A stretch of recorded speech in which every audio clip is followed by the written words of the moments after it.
seetaan seen télévision en ligne yeglistv.com maa ngi dalal bu baax dal leen ak jàmm ci seen émission njukkal jigéen émission bi nga xamante ne li ko tax a jóg mooy njukkal jigéen ñi waaye itam di fësal seen taxawaay ci lépp luy sukkali suñu réew tey nag ñu am mbégte dalal suñu invité bii di madame Ndeye Diouma Kébé madame Kébé dalal ak jàmm. jërëjëf Marie. madame Ndeye Diouma Kébé nag di koo xam ne day yëngatu ci li ñu naan àq ak yelleefi doomu aadama waaye tamit mu jëmale ko ci jigéen ñi te en général ku ne jigéen ñi ne couche vulnérable mu ci def liggéey bu am solo tax mu daal di créer association boobu nga xamante ne moo tudd Sourire de Femme association boo xamante ne li ko tax a jóg moom mooy assister jigéen ñi waaye former leen sensibiliser leen te conseiller leen tamit ci li leen di jëmal kanam tey nag ñu am mbégte comme ni ma ko waxee ci njëlbeen ba di ko dalal suñu première question bu jëm ci madame Kébé mooy madame Kébé ndax mun nga ñu wax sa jaar-jaar ak lan moo la motiver ci ngay yëngatu ci lu jëm ci àq ak yelleefu doomu aadama ci jigéen de manière particulière mais aussi nga jóg créer société boo xamante créer association boo xamante ne da nga ko tuddee Sourire de Femme. jërëjëf Mariam xanaa commencer par wax ne sama tur bi yombul Jumel la wala di Jumel Kébé donc sama jaar-jaar xam naa ni comme daanaka sorewul ak jaar-jaaru jigéen yu bari ci Sénégal mooy que ni sénégalaise de ndey ak baay fii laa juddoo fii laa jànge ba jàng mi xaw a yegg fenn ma dem si réewu tugal yi tamit mottali fa sama njàng waaye Sourire de Femme bi tax ma créé ko mooy bi dama yàgg xaw a def taxaw seetlu ci affaire jigéen ak Sénégal dafa mel ni ak yelleef bi ak yelleefu doomu aadama rek la ñu wax muy droits humains waaye dafa mel ni jigéen daf ci xawoon a manqué waaye nag yenn façon jigéen ñi dama demoon ba seetlu ne am na jigéen ñoo xamante ne dafa mel ni dañ leen a boddi dem na si jigéen ñi xëy na ñi nga xam ne ñooy moom laay tuddee man sama aide de camp yi maanaam ñi nekk ci kër gi xam ne bu loolu ñoom du ma mën a xëy boole ci ñi nga xamante ne xëy na léeg-léeg ñu ngi ci koñ bi di jaay seen caaf wala seen fonde waaye itam boole ci jigéen ñoo xamante ne xëy na dañu nekk ci foo xamante ne dafa xaw a sori ci dëkku àll yi ci sama mbokku dëkk yi loolu moo ñu motiver pour ñu créer Sourire de Femme ba nga xamante ne day jël en compte bépp couche jigéen ñëpp nag parce que professeur bi ak ki nga xamante ne dafa nekk femme de charge la ñu yemale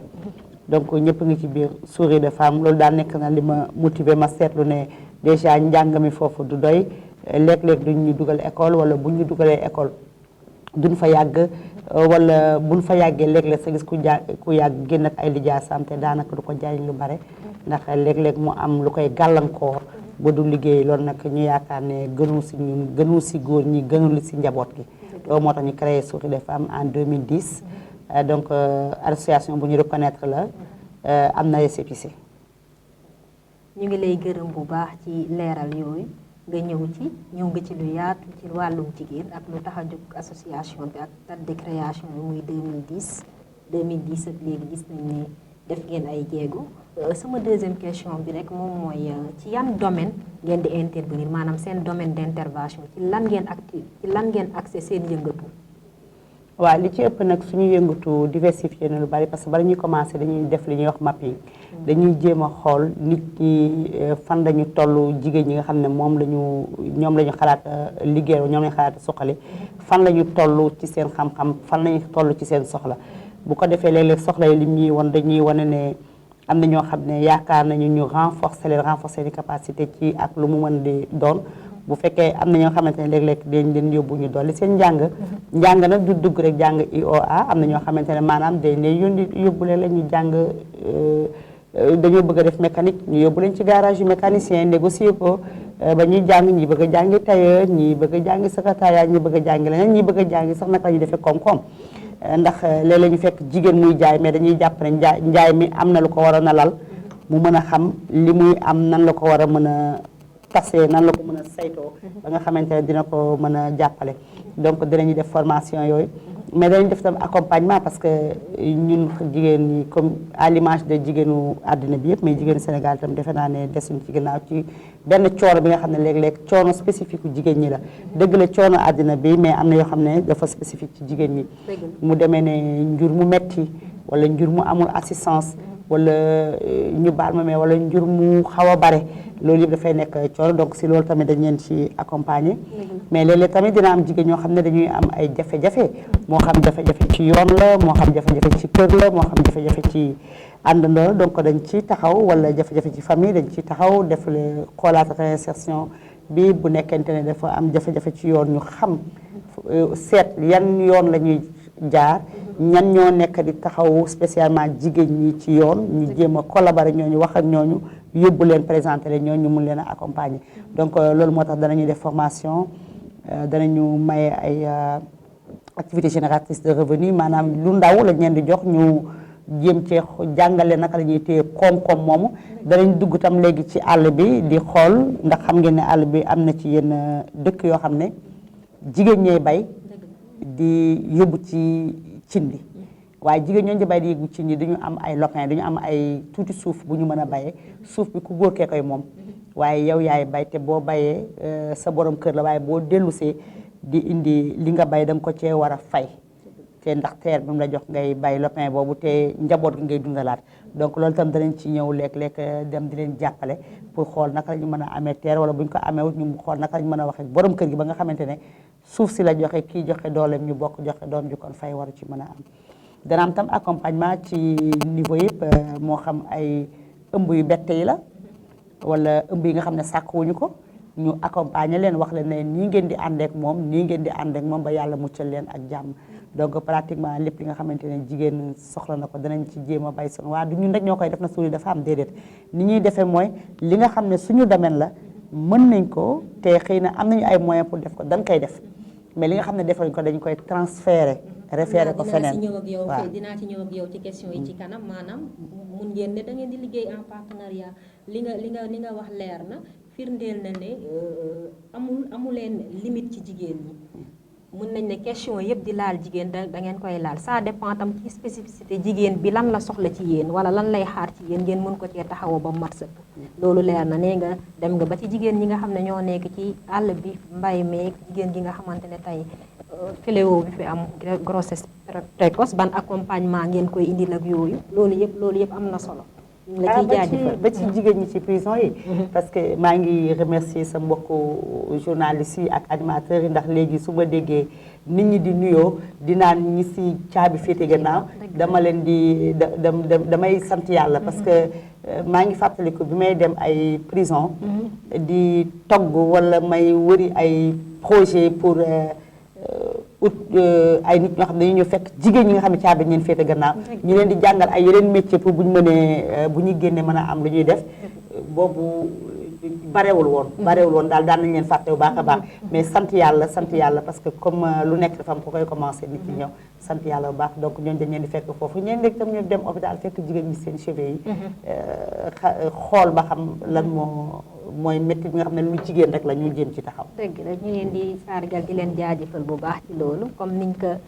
waxee mu leer maanaam daal lépp lu yitteel jigéen wala lépp luy coono jigéen rek yéen a ngi ciy taxaw sànq fi nga daanelee sànq xam naa fi laay jëlee mooy ci li nga xamante ne mën ngeen ko da ngeen koy def ba mat mais li nga xamante ne xëñ na ñeneen mën nañ ko par exemple bëggoon naa ñëw ci question ndax seen relation avec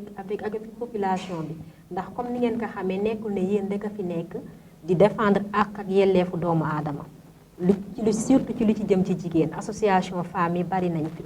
tey boo jëmee sax ci droit association des femmes juristes ñu ngi fi ñuy def communication ci wàllum ak yelleefu jigéen di leen taxaw boutique de droit yi tey pour jigéen ñi nga xamante ne dañoo nekk ci procédure de divorce ak leneen ak la ci lan lañ leen di taxawoo ci wàllub yoon te loolu lu am solo la ndax ñu ci bari xëñ na duñu xam seen ak yelleef ci wàllub yoon ñu leen di taxaw yéen ngeen nekk ci beneen boor bi lan mooy seen relation wala seen rapport ak yeneen association de femmes yi nga xamante ne ñu ngi fi tey association yi fi nekk ak réseau yi maanaam lépp structure boo xam ne dafa nekk mbootaay bu boot ay jigéen relation yu sell la ñu am ak ñoom relation liggéey yu sell bu ma jëlee lu mel ne AGS maa ngi profité di si nuyu présidente secrétaire général ak chargé de com ñu teewlu suñu liggéey la ñu mais ñun tam ñu teewlu seen liggéey la ñu dañuy liggéey ndax bu fekkente ne tey dañoo yem si loo xam ne mbirum yoon la dañu daal di référé nit ki daal di ko ne demal AGS fii la nekk daal di woote AGS te li ci ëpp sax dañuy ànd ak moom ba foofu ñu waxtaan ak moom AGS tamit def ci li nga xam ne mooy liggéeyam ci wàllu àq ak yelleef gunge ko ba fi mu war a bu fekkee dafa war a dem si kanamu yoon dañ koy gunge waa AGS dañ koy gunge ba kanamu yoon vraiment def si li nga xam ne lépp loo nga xam ne loolu la ci yoon wax yeneen structure yi nga xamante ne tamit àq ak yelleefu jigéen la ñuy liggéey bu ñu amee tam li nga xamante ne cas boo xam ne tam foofu la war a jëm dañ leen fay référé maanaam bu fekkente ne ñu am tey koo xamante ne dafa war a dem hôpital wala yooyu da ngay xool ñi nga xamante ne foofu la ñu nekk ñu jéem leen a référé ci fu mel noonu bu dee ci région yi dañuy gis structure bu mel ni AMREF xam ne dañuy yëngu bu baax a baax ci gratuité wu kii yi action chirurgicale yi te nekk na lu xaw a métti parce que dafa xaw a cher dañ leen di jéem a dem référé leen ci centre de santé yi nga xamante ne ñoom dañuy liggéey ak ñoom bu ko defee am def mën leen a jël lu demee ne bu ñu dajee ci ba tey ak yelleef jigéen femme fistuleuse yi xam ne dafa xaw a métti te nekk feebar boo xam ne nit ki dañ koy jomlu wala muy bëri gàcce wala muy bëri tabu dañ koy daal di référé ak programme ñooñu nga xamante ne moom la ñu am di ko kii donc noonu la ñuy liggéeyee ak structure yi jàmm rek la ñu seq bu baax a baax dañu ñuy sollicité ñu leen di sollicité maison de justice yi tamit wax dëgg yàlla Parcelles laa dëkk mais maison de justice bi ma dëkk tamit ama ñoom benn problème liggéey bu baax la ñuy def ak ñoom ci cadre liggéeyu jigéen la yam mais ci la ñuy def. d'accord léegi daal mën nañ ne en résumé da ngeen di travailler en synergie ak yeneen association yi ngeen xamante ne fekk ngeen leen sur le terrain wala ñu fekk leen fi te ngeen mën a jàppalante ci lu mën a sukkali jigéen wala ci lu mën a jébale jigéen kanam ci lu mën a méthode yi nga xamante ne jigéen ñi ngi koy dund ak accompagnement bi ñu laaj ak ndimbal bi ñu laaj ngeen taxaw leen ci loolu jàpp naa ne am na solo. beneen question bi may ñëw rek mooy moyens yi nga xamante ndax mën nga ñu énumérer moyens yi nga xamante ne moom ngeen di utiliser pour nag atteindre seen objectif ndax li nga wax ni ay objectif yu globaux la tey foog ngeen am ay loo xamante ne moom ngeen di utiliser pour que nit ñi dégg leen mais pour que tamit mu am efficacité par rapport ak seen cible yéen lan mooy seen moyens yi ngeen di utiliser. suñu premier moyen mooy suñuy moyen personnel mooy suñu am suñu kattan ak suñu mën-mën ndax dafa am lu président Abdoulaye Wade mosoon wax jàppal ma jàpp dafa am solo donc dañuy jàppal ma jàpp boobu si dañuy dem ba nga xamante ne ñun ci suñu bopp dañuy ñëw jàpp ba noppi bu fekkente ne ñoo fekk nit ku nga xamante ne dafa soxla nangam dañuy dem ak suñu mën-mën maanaam maa doon wax àll bi ci jigéen ñi war a am suuf si kër loolu soxlawul xaalis soxlawul dara waxtaan la rek da ngay jóge fii daal di dem foofu boo amee moyen wu yegg fa rek paas ba yegg fa rek baax na nga daal di waxtaan ak nit ñi donc suñu moyen bopp foofu suñu xam-xam la ak suñu mën-mën bu dee yéen nga xam dafa laaj moyen dañuy toog tëju xalaat bind ay projet bind ay programme soumettre ay projet comme tout le monde projet yooyu suñ ko financé la nga xam ne moo ko taxoon a jóg nag ñu delloo ko ca loolu moyen yi am na ci yeneen moyen même presse bi sax moyen la ndaxte bare na lu ñuy dem ci presse bi di waxtaan wala ñu am léeg-léeg jot def tuuti contribution ndax xam nga suñu mbokk presse moom bu ñu leen bàyyi réew saa da ngeen di xaw a tarxis il faut mu am kenn ku xaw a tontu léeg-léeg xam naa ne léeg-léeg dinañ fi ñëw si kanam ndax seen rapport ak presse tam foog ñu xoolaat ko mu dëgër loolu donc loolu mooy moyens yi nga xamante ne moom lañu mais tamit ak moyen wu suñuy xarit suñuy am ko jàmm yi ñi nga xamante ne xam naa ni wóor na ma bu ñu ko gisee ànd danañ ko ubbi lu bare maa ngi gërëm ñi nga xamante ne xam naa ne danañ ko nar a ubbi te ñu nekk ñoo xam ne tam dañu def seen loxo ci Sourire des Femmes ndax xam ngeen àll bi tam méttiwul donc li tax ma ne suñu moyen métti na li tax ma ne suñu moyen bopp mooy moyen wu jigéen ñi la ñuy boole pour jigéen ñi am reetaan parce que moyen wu jigéen ñi bokk na ci léeg-léeg lu ñuy def dañuy ñëw rek gis sa yow mi soxna si ne la ah jigéen ñi yenn saa yi armoire yaa ngi fàq ndax bari bagage may la ñuy yëree góor ñi ak yëree xale yi ngeen solatul ñu ñaw passé defar def ci suñuy saak dugg ci àll bi léeg-léeg ñu dem ci benn village daal di xaw a jébbal yooyu jàppale ko jigéen ñi ñu bëgg ci torop donc loolu moo tax may wax naan suñu moyen bopp d'abord keneen door a ñëw dëgg la jàpp naa ne loolu leer na te wax ji am na solo nee nga bu ma juumul association Sourire de Femmes yéen a ngi ko créé en 2010. 2010 ak léegi yàgg na yàggul. lan ci ba ngeen ci ndorteelu association ba fi mu toll nii ñu ngi ci 2018 lan mooy état des lieux association bi fan ngeen gis ne foofu seen liggéey gën na fa fës. suñu liggéey fës na bu baax ci ak yelleefu doomu aadama rawatina nag jigéen ak jànq li ñuy wax femme et fille rawatina loolu mais rawatina tamit xale yi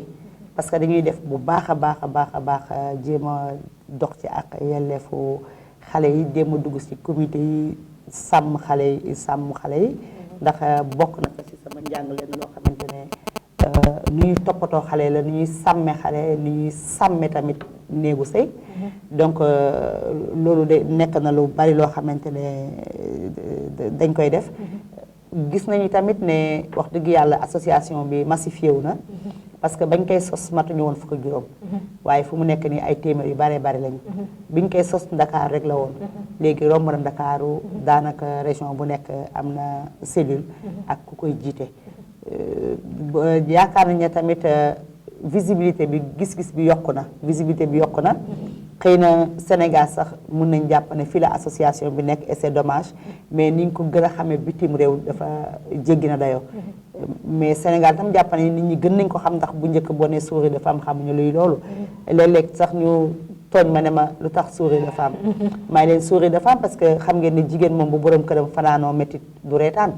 bu doomam xëyee feebar day jooy donc bu jigéen reetaan na rek c'est parce que yóbbaale nañu yéen góor ñi parce que ñoo leen mën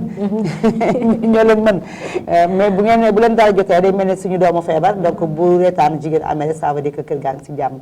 donc loolu noté nañ ko lu baax xam nañ ne tamit def nañu ay formation yu bare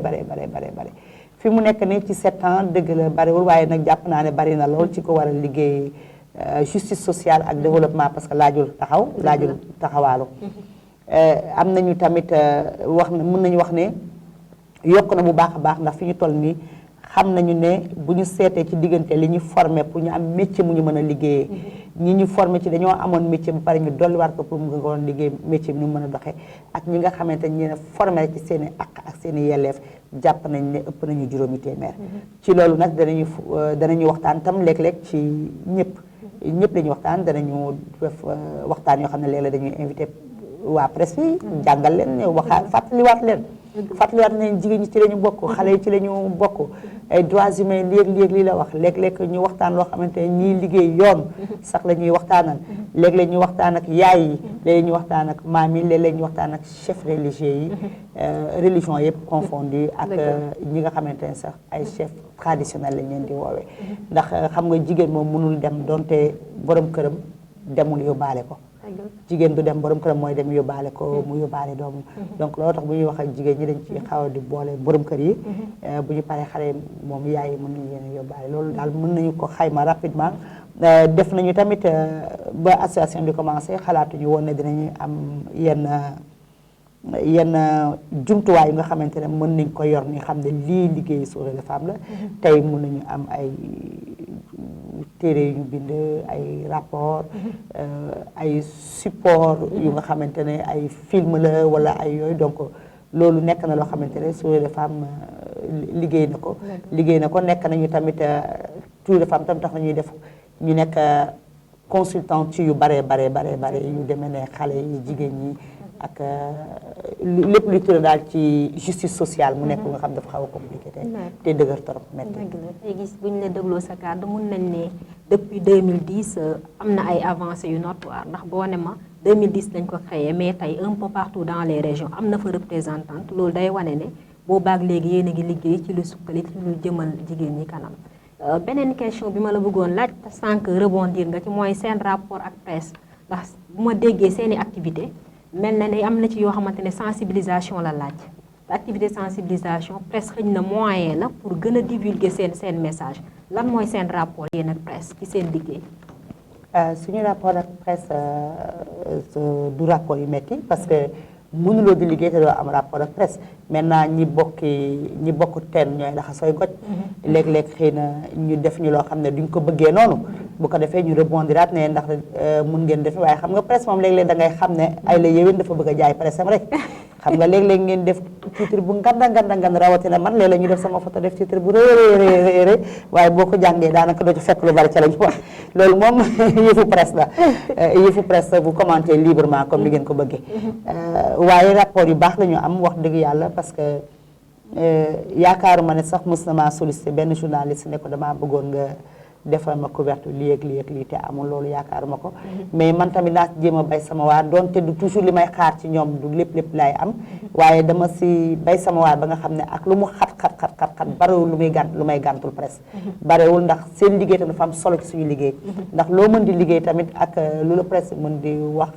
xëy na quelques baat la yoo xamante ne du nekk loolu waaye ñoom tamit ñoom ñooy siiwal sa liggéey ñoo koy wasaare donc nekk na ñu nga xam dañu am solo ci liggéey bépp boo mën di gis parce que liggéey boo gis bu fekkente ne amul presse xëy na mu mën a siiw bu charé comme moom di waaye dina xaw a jël temps pour ñu xam ko dëgg la léegi ñu ñëw ci siège d'accueil ndax yéen association bu toll nii ak li nga xamante ne mu ngi koy liggéey di ko jëmmal ci jigéen ndax tey ku jóg am na fu mu leen war a mën a fekk fan mooy seen siège d'accueil wala fan mooy seen siège social suñu siège social mi ngi nekk Parcelles unité 22 numéro 22 nekkul siège boo xamante ne dañ ko yëkkati mu nekk siège à part ndax ñun amuñu fonds yu ñuy fayee siège boobu te fonds yu nga xamante ne xam naa surtout bu nekk ak ni mu gisee mbiram dañu yaakaar ne bu fekkente ne ci benn at dañu war a fay ay millions pour le moment tollooguñu foofu pour le moment ñun bu fekkente am nañu 15 millions yoo xam ne war na fay benn siège ci at bi dañu yaakaar ne 15 millions yooyu ñun mën nañ ci accompagner 30 femmes ñu soqaliku ndax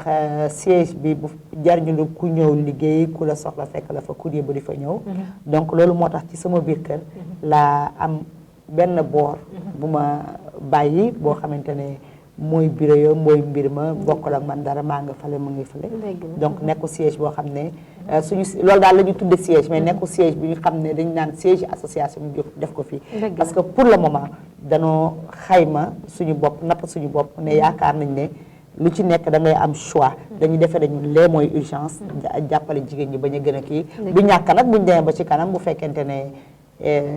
yàlla def na ko wala yàlla yombalal nañu ko ñu am siège ndax dafa bokk ci jëmmal ñu dëgg la mais li nga wax am na solo nay nekk rek ne comme ni nga ko waxee ku am courrier mën ko faa yóbbu ku leen bëgg a contacter xam fu leen di contacter jàpp naa ne loolu mooy l'essentiel gis naa ne tamit duñu tàggatoo te waxuñ ci actualité bi temps yi mën naa ne violence faite aux enfants moo ci dominé enlèvement lu ci demee ni mel bien que temps yi amoon na riggal mais barki dem moo njaay dégg nañ ne fële ci gox bu ñu naan yëmbal rek am na ñaari xale yoo xamante ne kenn ki dañu jot a dagg ay cëram mu nekk acte bu cruel te da ngeen di yëngatu ci wàllum jigéen te mënoo wax jigéen nag te waxoo doomu sànq yaa ngi koy wax jigéen tey bu doomam feebaree sax day jooy kon jigéen bu dund loolu lan nga am loo wax par rapport ak actualité boobu nga xam ne ñun ñëpp daal jaaxal nañu. li may njëkk a wax mooy sentiment wu yaay bu nekk parce que jigéen ni ko tubaab yi waxee da ko judduwaay dañ koy nekk yaay ju nekk boo gisee loolu di nga am tiit di nga am ragal te di nga am jàq di nga jàq lool bu ma koy gis damay xaw a jàq lool jaaxle waaye nag damay posé wu question yu bari ndax question yu bari yi may posé wu mooy dama naan Sénégal bari na spécialiste su xale est-ce que spécialiste yooyu ñu leen def ci place bi ñu war a nekk est-ce que ñu ngi leen dugal ci programme yi war a nekk est-ce que ñu leen dugal ci comité yi war a nekk est-ce que ñu leen di jox cër bi ñu war a am ci quartier bi ba mën a jël li nga xam ne mooy li ñu jàng ci protection xale di leen ko transférer waaye beneen bi tam mooy damay posé wu beneen question di naan donte loolu maa ngi laaj ne loolu amul kon jàpp naa sama xel ne amul waaye amul woon sax te lii kenn mosu ko woon di dégg ci Sénégal wala man bokk ba ma juddoog léegi daaw ma ko di dégg mu mel ni doy waar lool ba nga xam ne buñ musaana dégg gis sax xale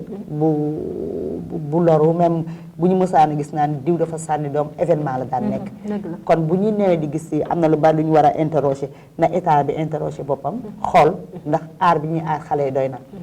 jigéen ñi ñu interroger xool ndax aar bi ñuy aar xale yi dee na yàlla xam na ko sànq may génn sama kër dama dégg kenn kuy wax ci këram di naan xale bi yéeg leen ci kaw foy damay nelaw yooyu na dafa nekk loo xamante ne nit ñi duñu sóoraale dara mais jar na bàyyi xel parce que sa xale sa doom nga ne ko yéegal ci kaw foy mu dem kaw terrasse foy nga nekk di nelaw loolu lu nekk mën na fa am kon boog defe naa ne daal nañu renforcer kaaraange xale yi nañu seet xale yi nañu toppatoo xale yi parce que xale munta aar boppam munta toppatoo boppam dañ koy toppatoo ba mu mag donc loolu nekk na loo xam ne wax dëgg yàlla en tant que nit ku nekk ci protection de l'enfance lu baax a baax a baax a baax métti na ma yéem na ma te kenn ku ma ci gis rek damay daal di xalaat samay doom te yaakaar naa loolu la xalaat lu njaboot yëpp xalaat parce que doom yëpp ñoo leen jur dëgg la am na solo beneen bu lu jëm ci wàllum actualité mooy fan yi ñu génn muy le 19 avril bi passé gis nañ ne amoon na projet de loi bu ñu doon voté assemblée nationale mu indi coow nag ci réew mi lool indi fi ay wax yu bari li ma la bëgg a laaj rek par rapport ak loolu mooy ban jàngat nga am tey ci suñu homme politique yi. xaw ma ndax jàngat lay am tu es à politique wala kii waaye question actualité la rek. non xam nga à politique moom man damaa xaw a jàpp ne ku ko wax dafay daw débat rek. à politique amul ndax kenn ku ne am nga ku nekk ci sa xol. dëgg la xam nga boo amee simis bu xonq ak bu weex sax am nga boo ci taamu booy dem ngénte ak boo ci taamu booy dem dëcc. dëgg la donc à politique moom amul kenn ku ne am nga ku nekk ci sa xol donte doo ko wax di wax sax da ngay voté te ka ngay voté moo nekk sa xol. ma jàpp ne loolu nekk na loo xamante ne mën naa ñàkk. mënoon naa ñàkk ci réew mi fi ñu toll ndax nag ak lu ñu mën di wax rek peuple bi rek mooy décider. peuple bi rek mooy décider te ak ku ko mën di wax it ak ku ko mën di def ci peuple bi nga bokk fa nga génne dem fa ngay dem te fa ngay dellu si waat donc nañ ko seetaat teg ko ci yoon na rafet te ñuy faral di tegaat discours Mame Abdou Aziz Dabakh lu baree bari di ko faral di déglu te ñuy dellu ci suñu diine yëpp yi mu doon li ñuy wax ci tolérance ak li ñuy wax ci maandu ak doylu ak xam lu war a yegg daal ndax génn ci kër daal rafet na ñu gunge la dëgg la waaye ñaaw na ñu diri ci sa gannaaw loolu rek mooy li ma si mën a wax dëgg la ñu ngi nag ci suñu njeexteelu émission di remercier bu baax di sargal suñu invité bi i madame Ndeye Dioumbel comme ni mu ko waxee madame Ndeye Dioumbel Kébé di ko gërëm nag ci disponibilité am ak wuyu si bi ndax woo nit mu wuyu si la yomb ñu ngi ko ciy gërëm bu baax di leen jox rendez-vous seen beneen émission Njukkal Jigéen waa kay jërëjëf